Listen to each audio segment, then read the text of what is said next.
DK Bank, salah satu lembaga keuangan besar di Jerman, resmi meluncurkan layanan perdagangan dan penyimpanan kripto khusus untuk klien institusional. Yang menarik, layanan ini dibangun di atas infrastruktur milik Ripple.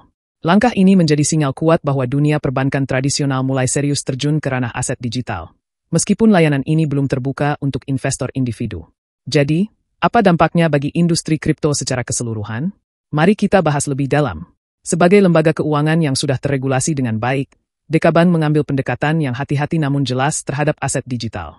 Menurut anggota Dewan DK Bank, Martin Muller, bank ini telah memperoleh semua persetujuan regulasi yang diperlukan, dengan infrastruktur yang memadai untuk membantu investor institusional.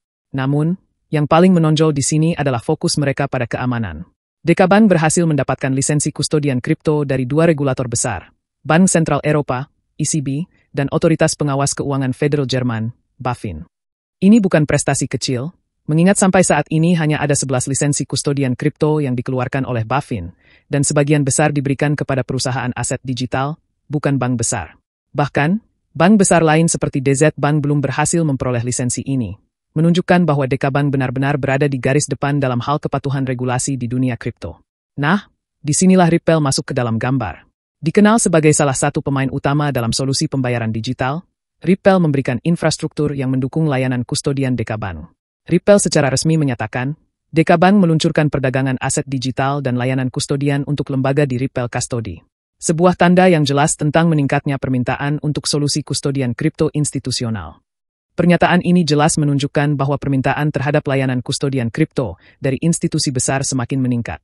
Ini bisa jadi sinyal bagi bank-bank lain untuk mulai melirik potensi pasar yang sedang berkembang ini. Satu hal yang perlu dicatat, layanan ini saat ini hanya ditujukan untuk investor institusional.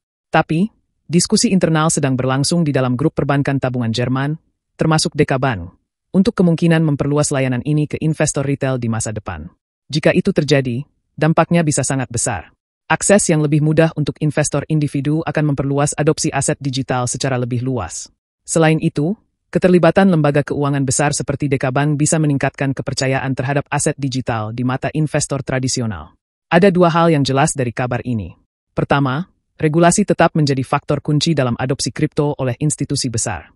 DK Bank menunjukkan bahwa mematuhi aturan yang ketat bisa membuka pintu untuk inovasi finansial yang lebih luas. Kedua, keterlibatan perusahaan seperti Ripple membuktikan bahwa teknologi blockchain bukan hanya tentang spekulasi, tapi juga solusi nyata bagi sistem keuangan global. Jadi, apakah ini menjadi sinyal awal bahwa lembaga keuangan besar mulai serius membangun ekosistem kripto yang terregulasi? Bagaimana menurut Anda? Tulis pendapat Anda di kolom komentar, dan jangan lupa subscribe untuk update terbaru seputar dunia kripto.